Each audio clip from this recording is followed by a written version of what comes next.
सम्माननीय अध्यक्ष महोदय, मैं आभारी हूं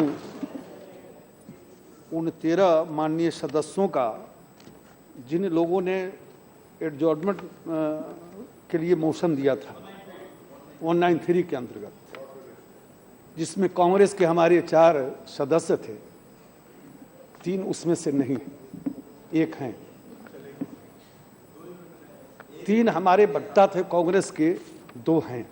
इसके लिए मैं आपके प्रति भी आभार व्यक्त करना चाहूँगा कि आप अंत तक हैं और अंत तक बने रहेंगे, इसकी मैं उम्मीद करता हूँ। मित्रों,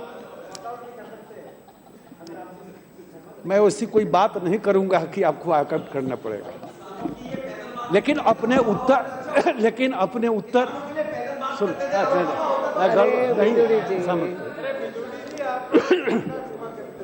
और जो सम्माननीय सिंधिया जी ने चर्चा की शुरुआत की थी, हमारी ओर से वीरेंद्र जी बोल रहे थे चंपारण की बात, वेद पुराण की बात, तो उतना मैं पीछे नहीं जा रहा हूँ। मैं पीछे जाने में लंबा वक्त लगेगा। विभाजन का दंश झेल रहा स्वतंत्र भारत, जहाँ एक तरफ अनेक आर्थिक समस्याओं से जूझ रहा था, वहीं बिगड़ती राजनीतिक एवं सामाजिक परिस्थितियों के कारण रोजगार अवसरों की अत्यंत कमी के चलते हम तीव्र औद्योगिकरण की ओर बढ़ रहे थे। किंतु इसके अतिरिक्त हमें कृषि के प्रति सकारात्मक प्रतिक्रिया भी हमारे लिए आवश्यक थी और कृषि की स्थिति को सुधारने के लिए शीघ्रतम प्रयास करने आवश्यक थे। इसमें हमने क्या किया, ये एक अध्ययन का विषय है, लेकिन जो मेरी जानकारी में है कि 60 के दशक में मध्य में, यानी 15 बरस 16 बरस के बाद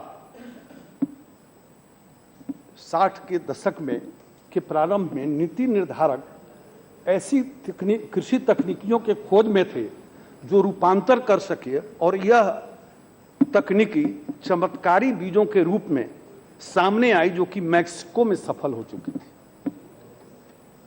इस प्रकार भारतीय कृषि में हरित क्रांति के आगमन की पृष्ठभूमि तैयार हुई और यह क्रांति उच्च पैदावार के बीज, रसायन, कीटनाशक, भू मशीनीकरण पर आधारित थी। इस क्रांति के कारण भारतीय जो कृषि थी उसकी कला में परिवर्तन हुआ और हमारे यहाँ खाद्यान्न का संकट भी था। अब 60 के दशक के मध्य से लेके 65 से लेके 80 के दशक तक हरित क्रांति उत्तर पश्चिम के राज्य पंजाब, हरियाणा, पश्चिमी उत्तर प्रदेश और दक्षिण के राज्यों तक फैली और 80 के दशक के प्रारंभ में ये तकनीकी मध्य भारत, पूर्वी भारत की ओर भी बढ़ा, लेकिन बहुत मंद गति से बढ़ा। लेकिन फिर भी देश के अंदर ज्वार, बाजरा, मक्का, विशेषकर चावल और गेहूं, उच्च पैदावार के बीजों के प्रयोग ने कृषि उत्पादकता को पर्याप्त तेजी प्रदान की और इससे हरित क्रांति के प्रारंभिक दौर में गेहूं की उत्पादकता में 75% की बढ़त हुई। ये अच्छी बात है, परंतु भारतीय मॉनसून अत्यधिक अनिश्चित, अनियमित एवं मौसम आधारित होने के कारण उच्च पैदावार के बीजों की अधिक सिंचाई और उर्वरक की मांग को झेल पाने में काफी असमर्थता रही। अब हरित क्रांति को प्रभावी बनाने के लिए उच्च क्षमता, विश्वसनीय और कम ऊर्जा उपभोग करने वाले उपकरणों एवं मशीनों की भी आवश्यकता महसूस हुई, जिन्हें सीमित संसाधनों से पूरा किया जाना बहुत कठिन था। सिंचाई की विभिन्न तकनीकियों के बाद भी भारतीय कृषि मानसून पर निर्भर थी और 1980 से 87 के में खराब मानसून के कारण पड़े सूखे ने हरित क्रांति के दीर्घकालीन उपयोगिता पर एक प्रश्न चिन्ह खड़ा किया। उच्च पैदावार बीजों के सीमित खाद्यान्नों के प्रयोग ने अंतर खाद्यान्न असंतुलन उत्पन्न किया। भारत के समस्त क्षेत्रों में हरित क्रांति के एक समान प्रयोग और परिणाम न होने के कारण अंतर क्षेत्रीय असंतुलन भी सामने आए। हरित क्रांति ने भारतीय कृषि का व्यावसायीकरण किया, इसमें कहीं दो राय नहीं, उसके लाभ भी हमें हुए, किंतु कृषि से जुड़े हुए जब हम परंपरागत, ये जब वेद पुराण की बात कर रहे थे तो बहुत लोगों को लग रहा था कि भाई कहाँ चले गए, लेकिन कृषि से जुड़े हुए परंपरागत मूल्य एवं संस्कृति जो दशकों से 85% लघु सीमांत जिनसे जुड़े थे विलुप्त हो गए, और साथ ही हानिकारक उर्वरकों कीटनाशकों ने पर्यावरण को दूषित कर कृषि श्रमिकों के स्वास्थ्य को प्रभावित किया।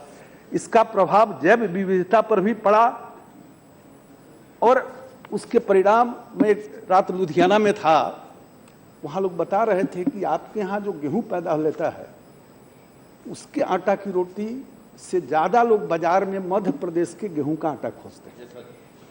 हम इसके विस्तार में नहीं जाना चाहते। इसके अलावे पंपिंग सेट ट्यूबवेल के अत्यधिक प्रयोग ने भूमिगत जल के प्राकृतिक संसाधनों को भी प्रभावित किया। हरित क्रांति के लाभ हुए हैं, इसमें कोई दो राय नहीं है, लेकिन जब हम कोई योजना बनाते हैं तो उसके नुकसान क्या होने वाले हैं इसकी यदि चिंता नहीं करते हैं तो लाभदायी योजना भी हमारे लिए बड़ी हानिकारक भविष्य में सिद्ध होता है। अब ये जो जल स्तर नीचे गया, उच्च पैदावार के बीज, उर्वरक और मशीनों की तो पहुंच निर्धन किसानों के नजदीक कम हो गई। किसान हूं हम सब लोग, किसान के बेटा हो या पढ़े लिखे हो तो भी कृषि की जानकारी है।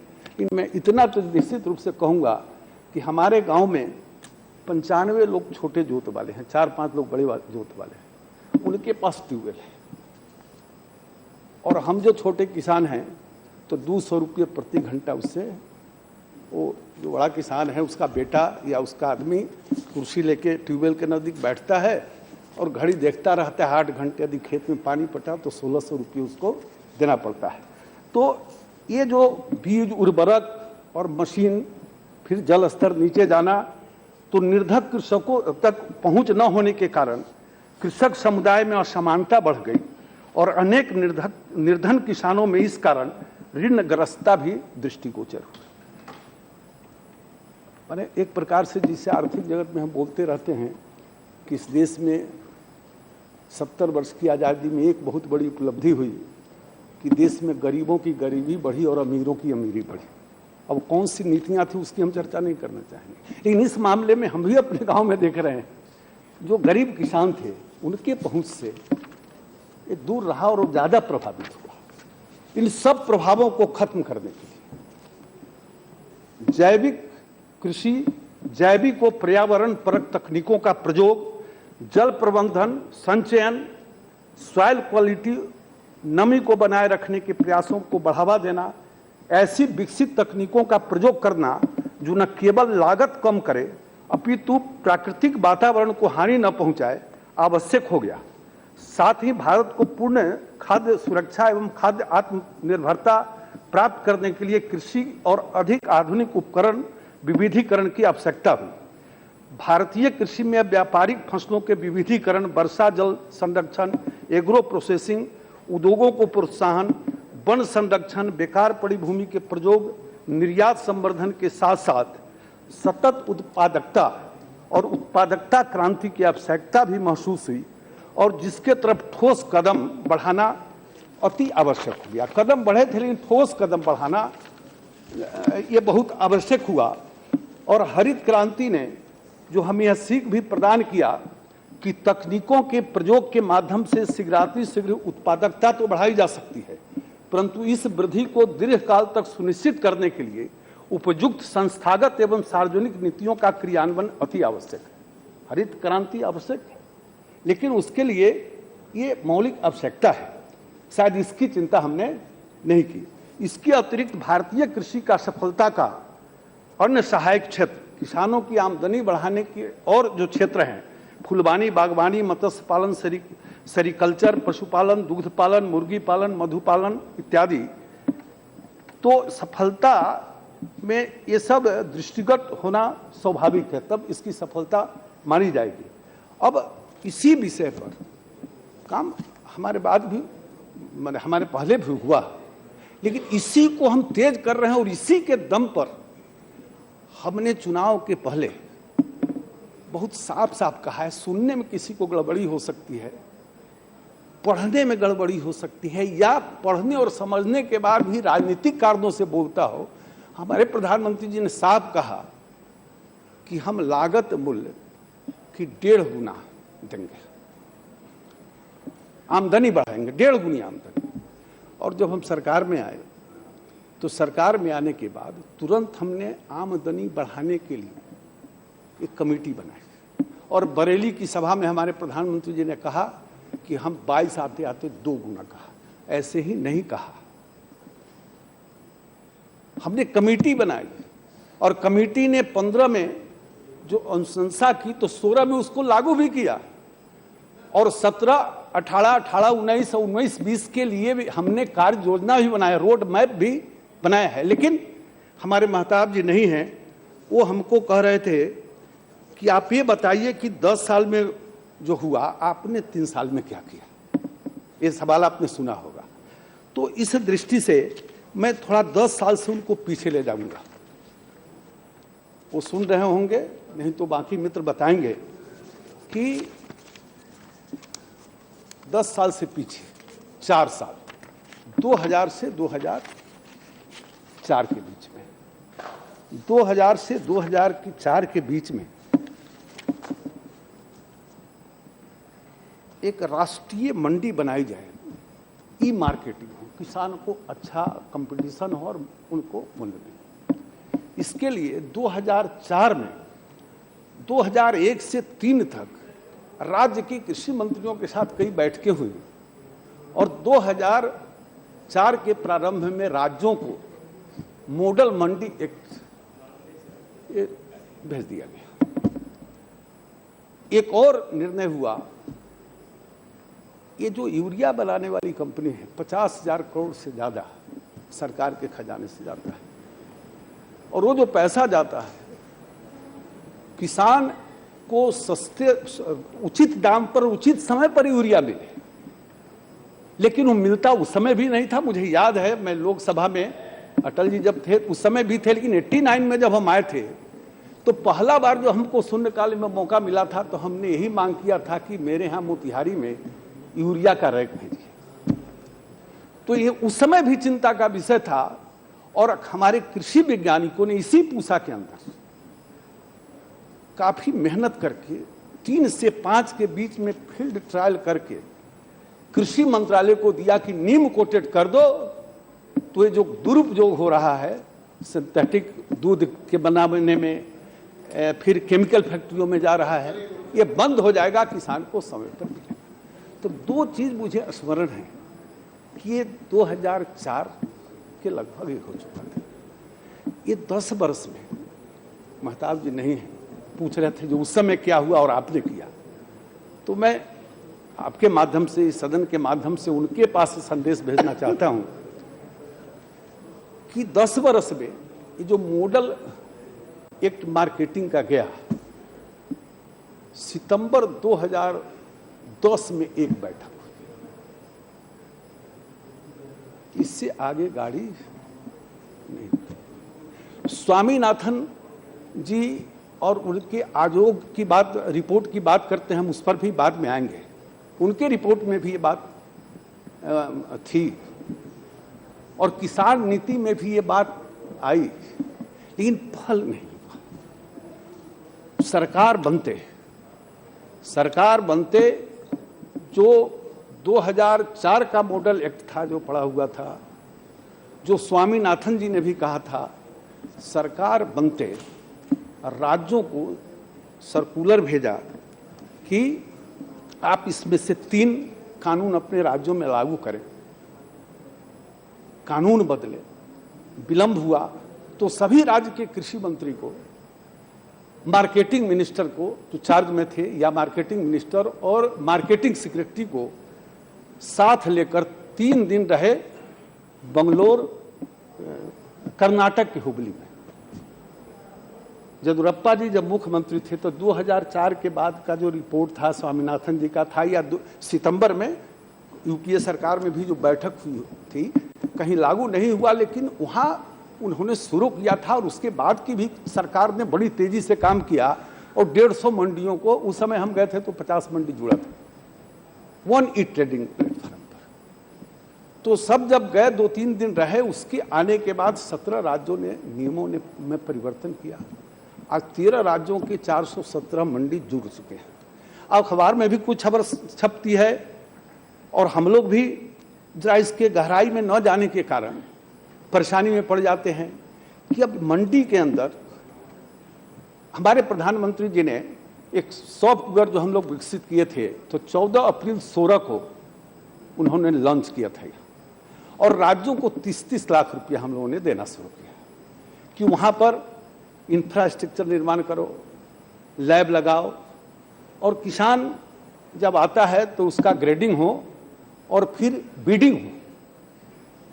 अब ये शुरू हुआ मात्र 1 साल पहले और 30 लाख रुपया देना शुरू किया।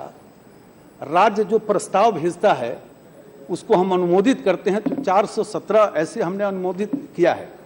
राज्यों ने कानून बदला है, कुछ बदल रहे हैं। बिहार और केरल, मणिपुर को छोड़कर सैद्धांतिक रूप से बाकी सारे राज्य इसमें लग गए हैं। और जिन राज्यों ने कानून नहीं बदला उसके लिए नया फिर एक जो मॉडल एक्ट अभी कृषि मंत्रियों की बैठक में हमने जारी किया है, जो स्वामीनाथन जी का रिपोर्ट के जो बचे हुए थे, 2004 के रिपोर्ट के जो बचे हुए शेष थे, प्रधानमंत्री जी ने खुद इसकी मॉनिटरिंग भी करते हैं। तो उन राज्यों के लिए नया मॉडल एक्ट में फिर दिया है कि आप कोई एजेंसी, आप सरकार कानून नहीं बनाती है तो कोई एक एजेंसी तय करो जिसके माध्यम से मार्केट को वन ई ट्रेडिंग प्लेटफॉर्म में जोड़ो। और स्वामीनाथन जी की अनुशंसा थी कि कम से कम 80 वर्ग किलोमीटर के अंदर एक मार्केट हो, और आज देश की हालत है कि 480 किलोमीटर के अंदर एक मार्केट है। तो नया जो मॉडल एक्ट हमने जारी किया है उसके अंदर प्राइवेट मार्केट और फार्म गेट तक मार्केट, ये सब राज्य को कानून बनाना है और कई राज्य इसमें लग गए हैं। लेकिन जो ई मार्केटिंग हमने शुरू किया है, अभी तेलंगाना और उड़ीसा को जरूर मैं बधाई दूंगा कि इसके पहले चरण में मार्केट के अंदर ही ई ट्रेडिंग है, दूसरे चरण में एक मार्केट से दूसरे मार्केट के अंदर, और तीसरे चरण में राज्य के एक मार्केट से दूसरे मार्केट को। तो जो पहले चरण का है, 2 राज्यों ने 44 में 40 मंडियों के अंदर तेलंगाना ने वो ई ट्रेडिंग शुरू हो गया मार्केट के अंदर। अब कुछ मंडियों में एक दूसरे से भी शुरू हो गए हैं और छत्तीसगढ़ के 10 मंडियों में शुरू हुआ है। मध्य प्रदेश ने परसों सूचना दी है कि हम 40 मंडियों में काम शुरू कर दिए और सभी राज्य के मार्केटिंग मिनिस्टर के साथ मेरी 2 बैठक हो चुकी।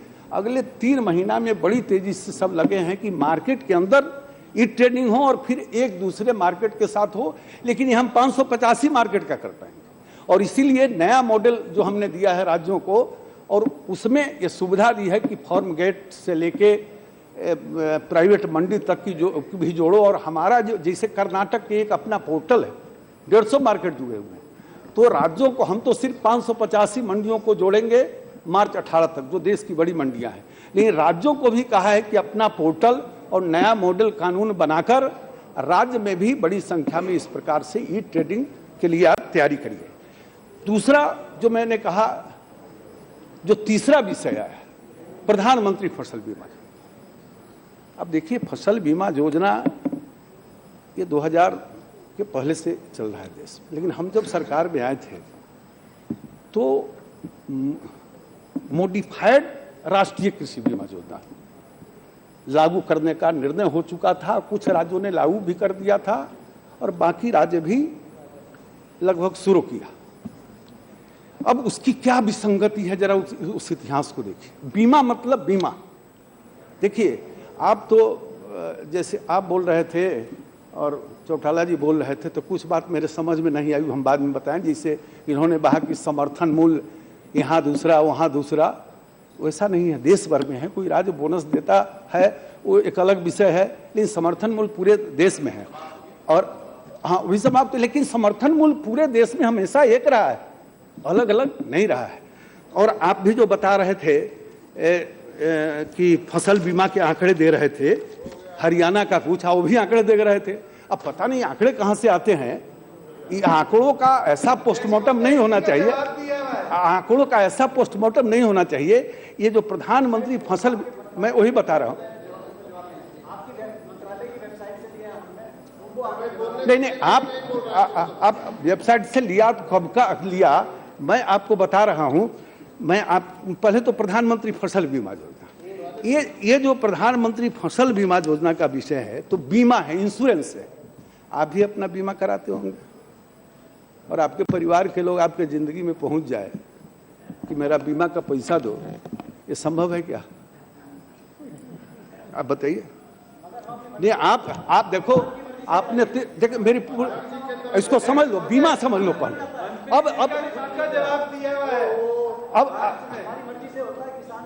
अब मैं आ रहा हूं, उस पर आ रहा हूं, मैं उस पर आ रहा हूं। बीमा देखिए, प्लीज सुनो भाई, बीमा के विषय में जितने लोगों ने बोला, उन्होंने कहा कि अच्छी योजना है, क्रियान्वयन की गड़बड़ी, उस पर भी मैं आऊंगा। ये योजना अच्छी है, ये बीमा है और योजना अच्छी है, ऐसा पूर्वांचल के भी बोल रहे थे, हमारे ये भी बोल रहे थे। क्रियान्वयन की गड़बड़ी, उस पर भी मैं आऊंगा। अब बीमा की जो स्थिति है कि पहले जो था, चर्चा हमारे एक मित्र ने किया कि प्रीमियम ज़्यादा था और हर जिला में अलग अलग रेट था उसका, फसलों का अलग अलग, फसल का भी था और ज़्यादा था। तो हम लोगों ने किया कि नहीं, 1.5% और 2%, अब वाणिज्य अभी तो बहुत कम हो गया किसान पर बोझ। दूसरा जो पहले था बीमा योजना, उसमें था कि नुकसान चाहे जितना हो, कैपिंग था। यदि 1 हेक्टेयर में 50,000 रुपया लगता है तो 20,000, 25,000 रुपया, 18,000 रुपया उसको मिलेगा। अब एक किसान के लिए सुरक्षा कवच नहीं था।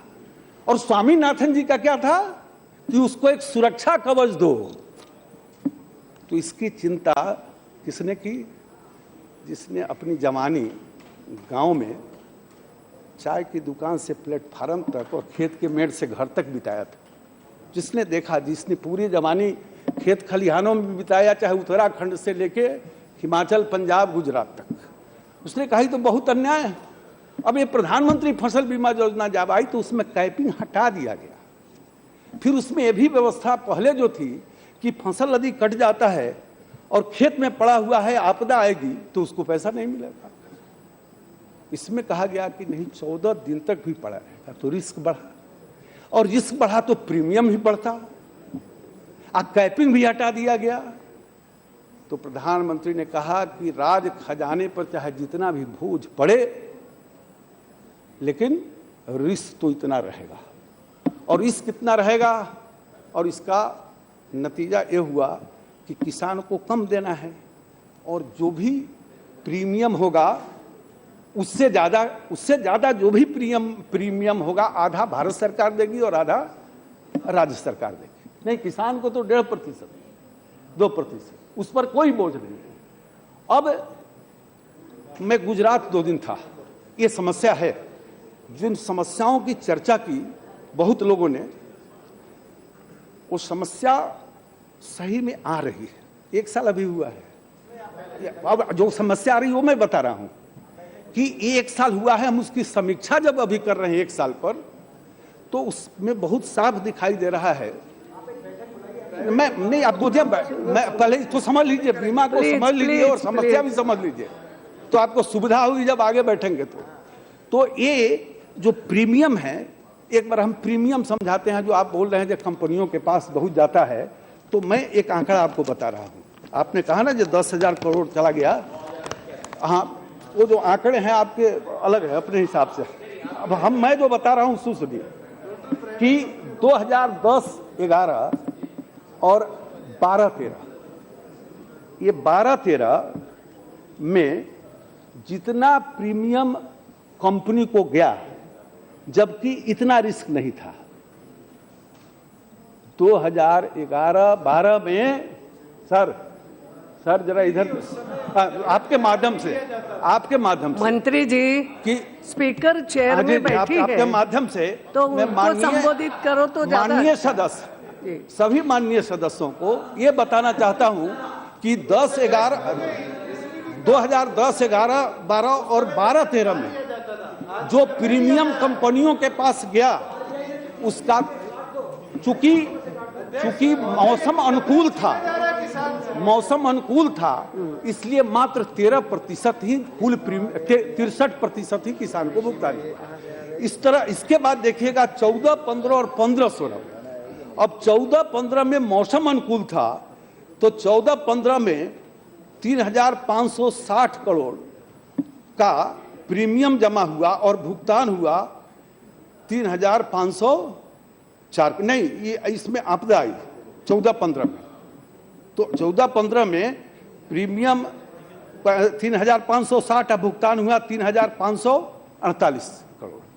15, 16 में भी इस समय भी आपदा थी 15, 16 में, तो प्रीमियम गया 3,076 करोड़ और भुगतान हुआ 4,071 करोड़। अब 16, 17 में आपदा नहीं आई, तो कहां से आपदा लाया जाए? ये तो है कि एक मिनट सुनिए, ये तो है कि आपदा है तो सुरक्षा कवच मिले। अब जो 15, 16 में जो पहला सीजन लागू हुआ, उसका जो एक अंदाज है कि अभी तक जो दावा आया है, वो दावा है ये खरीफ जो 16 में था, 16, 17 में जिसमें पहली योजना शुरू हुई, इसमें प्रीमियम जमा हुआ, इसमें जो प्रीमियम है, प्लीज मैं वही बता रहा, आप सुनो भाई, मंत्री जी, वही बता रहा हूँ, वही मैं बता रहा हूँ, आप सुनो। आपने उस समय भी आंकड़े दिए जब जबरन नहीं लिया जाता था। देखिए, आप सुनने का साहस रहो, सुनो। आज किसान के क्रेडिट कार्ड से जबरन, अरे मेरी पूरी बात सुनने के बाद सवाल पूछो। देखिए, आप बीच में मेरी बात ना सुन रहे हो, आप मेरी बात नहीं सुन रहे। आपका उत्तर है प्रश्न में कि 2007 से करोड़ के दावे हुए। आई एम सॉरी, ये ऐसे मंत्री जी, आप माननीय मंत्री जी, अध्यक्ष महोदय, प्लीज चेयर से बात करो, बाकी किसी से नहीं देना, हर एक के प्रश्न का उत्तर नहीं देना। अध्यक्ष महोदय, हमारे माननीय सदस्य कंफ्यूज हैं कि जिस दिन मेरा उत्तर था उस दिन कितना भुगतान हुआ और आज मैं बोल रहा हूं तो कल तक कितना भुगतान हुआ, तो वो मैं आंकड़ा दे रहा हूं इनको। और ये तो बीमा है ना, आपदा आएगी तो बीमा पे होता है, हाँ, क्यों नहीं होता है? समझ नहीं, रहे लेकिन सब लोग। फिर भी मैं इनको बताता रहा हूं कि इस साल समझे तो आप आगे इस साल जो दावा, आप बैठिए, बार बार ऐसे प्रश्न नहीं होते। जो महोदय, ये स्थिति वैसी है, ये महोदय अभी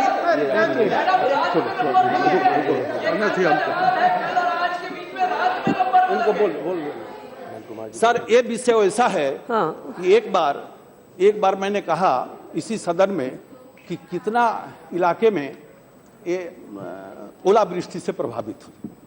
फिर उसके बाद हमने बोला उसका रकबा, 15 दिन के बाद फिर सवाल आया। हर सप्ताह के बाद राज्य जो रिपोर्टिंग भेजती है, तो उसी तरफ के एक माननीय सदस्य ने कहा जी आंकड़ों में हेराफेरी कैसे है? अरे 15 तारीख को यदि राज्यों ने आंकड़ा दिया कि मेरे इलाके में 1 लाख हेक्टेयर भूमि प्रभावित हुई और हर सप्ताह की रिपोर्ट देता है और बीच में आपदा आ गई, तो 15 दिन के बाद फिर उसका रिपोर्ट बढ़ गया, तो यहाँ पूछते रहे 2 दिन तक परेशान रहे कि आंकड़े में क्यों हेराफेरी हो गई। तो ये बीमा कंपनियां जो दावा भुगतान कर रही हैं, हम प्रति सप्ताह इसको जानकारी ले रहे हैं और एक जानकारी के मुताबिक इस वर्ष भी 15 करेंगे चर्चा, आप इस पर भी दे सकते। महोदय, इस बार का जो मेरा अंदाज है कि इस बार भी जो दावा बना है वो लगभग प्रीमियम का 63% तक जाने की संभावना है। अब कहेंगे विलंब क्यों हो रहा है?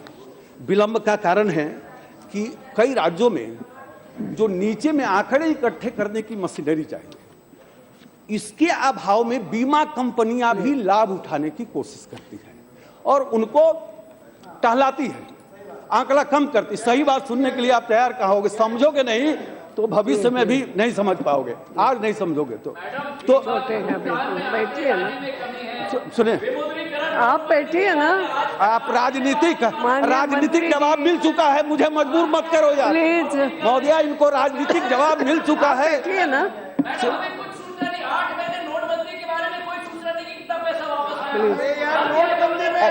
माननीय मंत्री जी, एकदम ही काबिलियत कर। माननीय बैठिए, आप बैठिए। नहीं, nothing is going on record like this.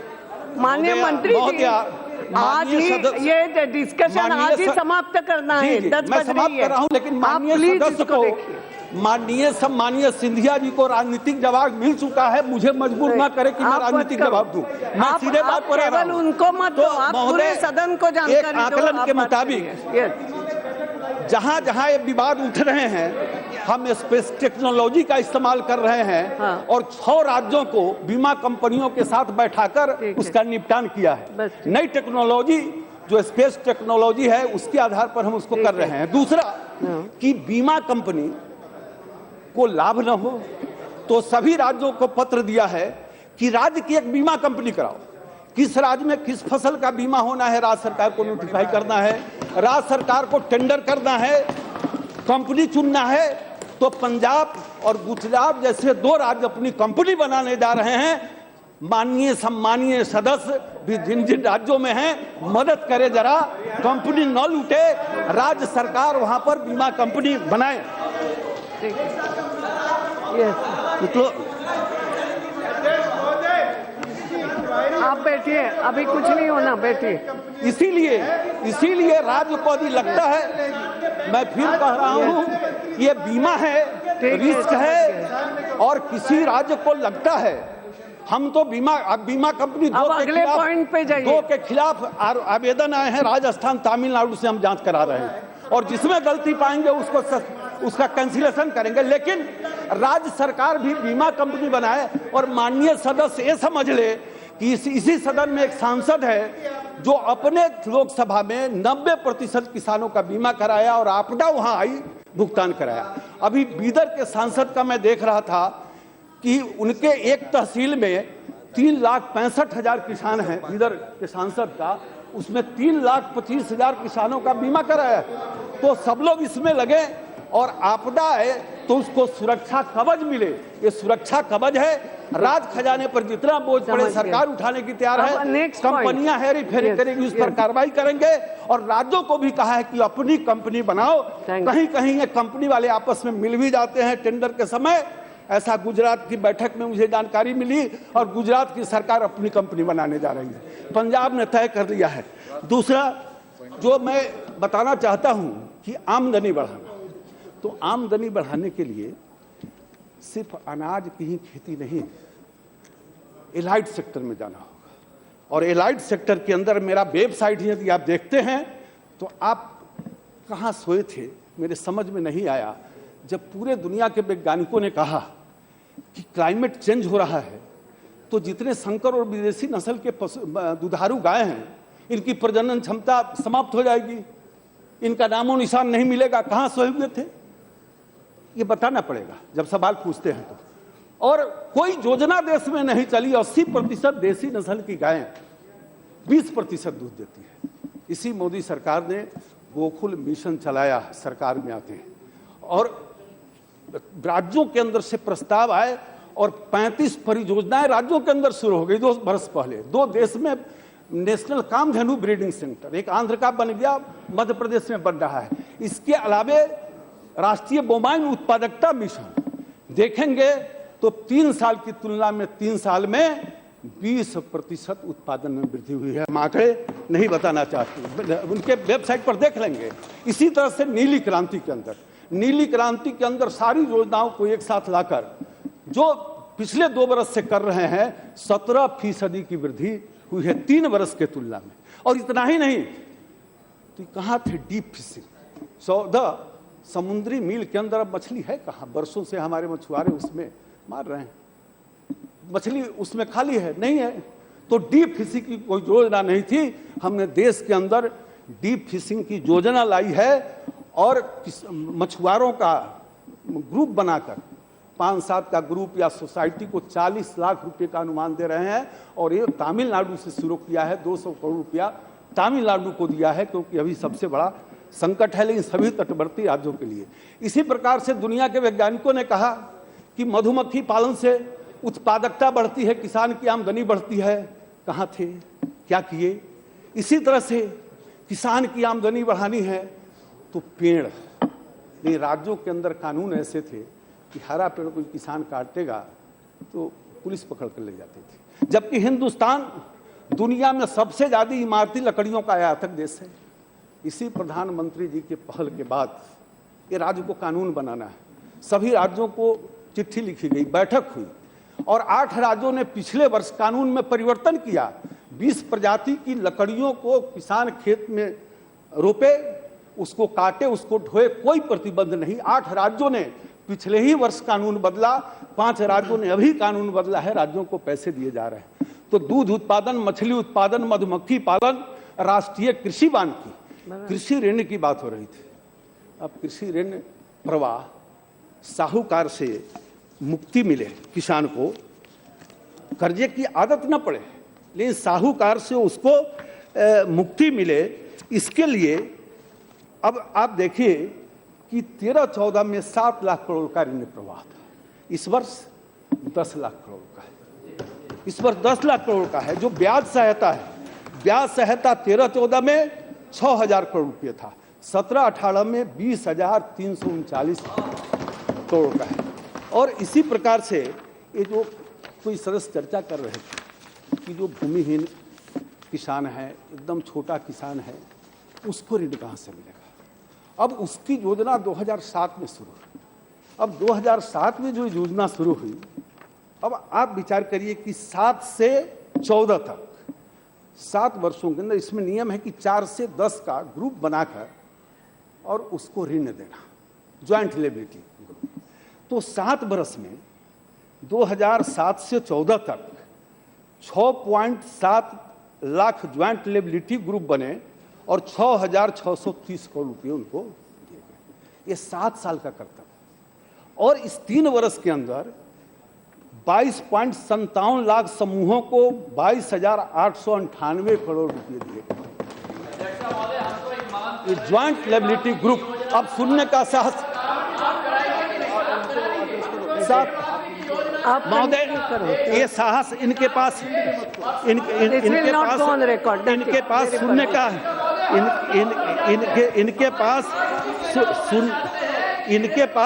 का, सुनने का जाना चाहते हो, इनके पास सुनने का साहस नहीं है। आप समर्थन मूल्य की चर्चा कर रहे थे, समर्थन मूल्य की चर्चा कर रहे थे। अब ये आंकड़े अपने गढ़ते हैं, इनको पता नहीं है, इनको सुनने का साहस नहीं है। सुनने एक मिनट, हेलो, 1 मिनट, किसानों की क्या अध्यक्षा जी, कांग्रेस पार्टी इसके बारे में, यानी कृषि संकट के बारे में, खेत और किसान के बारे में उन्होंने चर्चा मांगी थी और हम आपने चर्चा का इजाज़त दिया और 5.5 घंटे से ज़्यादा पूरा सदन ने चर्चा किया, लेकिन आखिरी तक सुनने का और संख्या भी देखी, कोई सिर्फ 2-3 लोग, यानी हम सोच रहे थे पूरा संख्या रहेगी, बहुत गंभीरता से इसके बारे में चर्चा करेंगे। मुझे बहुत पीड़ा हो रही है, ऐसे नहीं हुआ है, लेकिन माननीय मंत्री जी अभी इसको रखेंगे थोड़ा देर। समर्थन मूल्य की चर्चा कर रहे थे। अब जब हम सरकार में आए थे, उसके पहले का वर्ष था 13-14।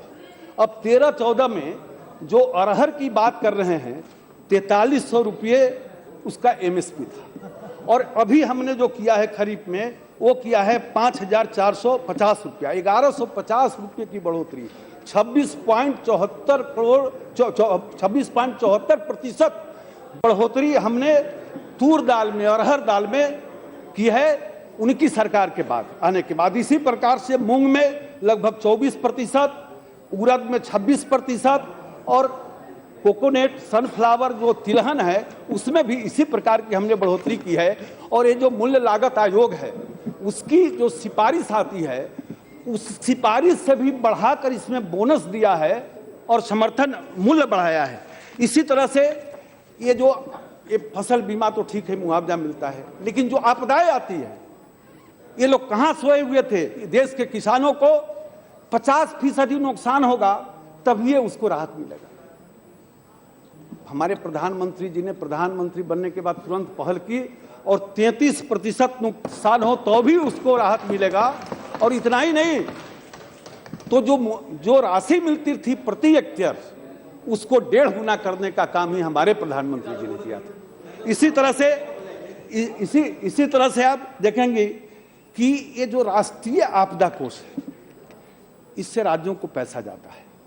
तो 11 से 14 का जो इनका राष्ट्रीय, एक तो राज्य आपदा कोष होता है जिसमें राज्यों को पैसा जाता है और 5 वर्ष का आवंटन जाता है।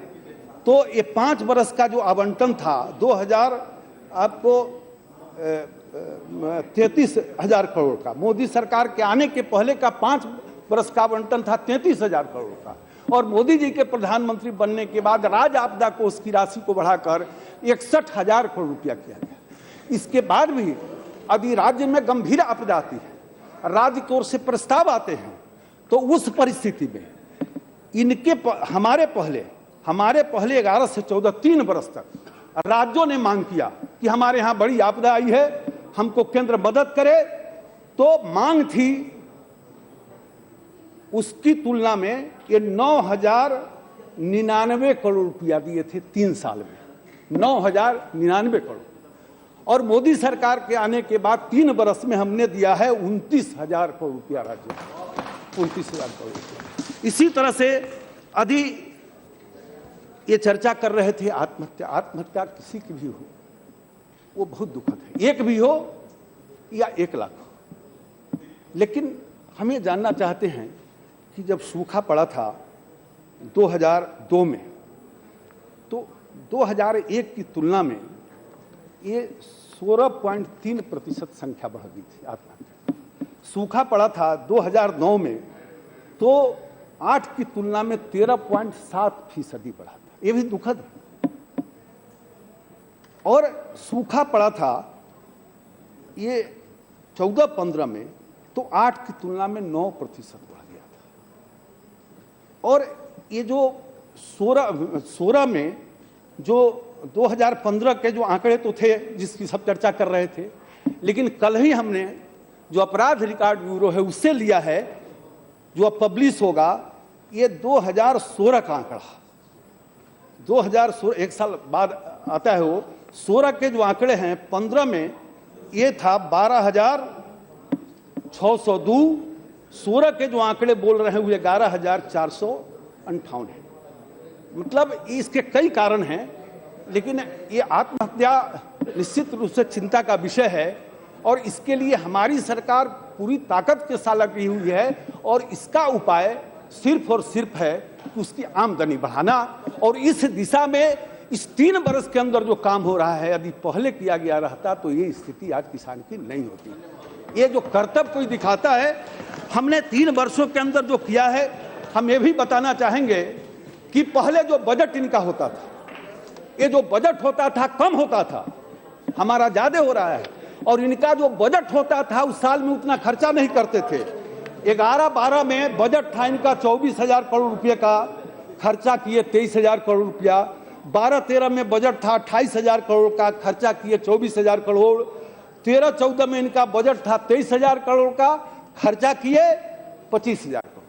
और हमारा 16-17 का बजट यदि था 45,000 करोड़, तब प्रधानमंत्री जी के मॉनिटरिंग के कारण और 29 राज्यों में मैं खुद गया हूं, राज्यों के साथ बैठक की है, और उसका परिणाम ये हुआ है कि 16-17 का जो 45,000 करोड़ का बजट था, खर्चा 57,000 करोड़ हुआ है, ये रिकॉर्ड।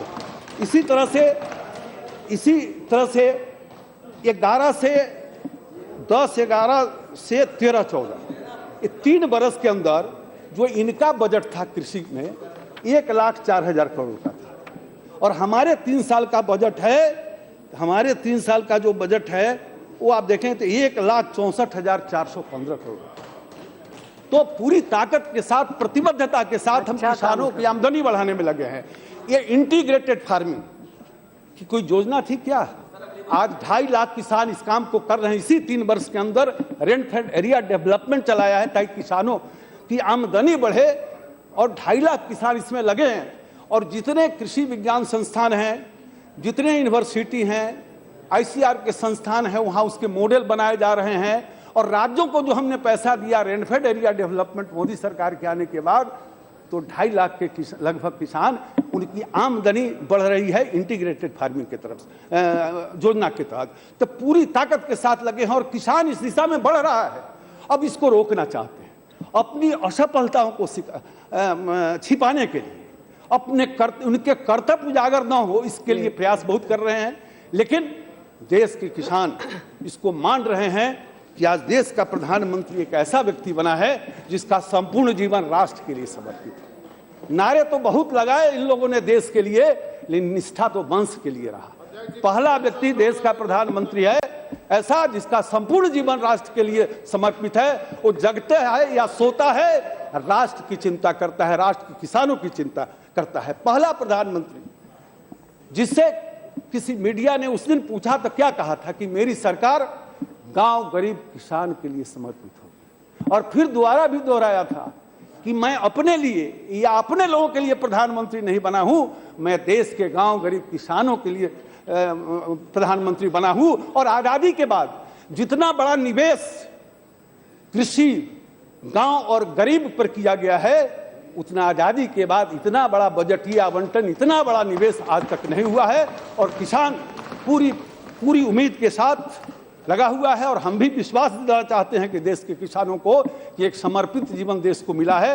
आपकी चिंता है, इस दिशा में हम काम कर रहे हैं। और 2022 आते आते हमने 17 से 19-20 तक के लिए रोड मैप भी बनाया है, जिसका सिर्फ प्रधानमंत्री जी योजना नहीं बनाते हैं, उसकी मॉनिटरिंग भी करते हैं, क्रियान्वयन भी देखते हैं। और फसल बीमा या कृषि बाजार के अंदर जितनी विसंगतियां हैं, मेरे नज़र से लेके प्रधानमंत्री जी के नज़र में है और लगातार उन विसंगतियों को दूर कर रहे हैं। बदलाव 1 बरस पहले इन योजनाओं को लाया है, तो बदलाव के समय तो थोड़ी बहुत विसंगतियां उजागर होगी, उसका समाधान करेंगे। और निश्चित रूप से 2022 तक यदि आमदनी नहीं दुगुना किया तब कटघरे में खड़ा करें। अभी तो आज वो कटघरे में खड़े हैं। ऐसे ऐसे करतब दिखाए कि आज देश समस्याओं के जाल में फंसा हुआ है, उस जाल से निकालने का हमारे प्रधानमंत्री पूरी प्रतिबद्धता के साथ प्रयास कर रहे हैं।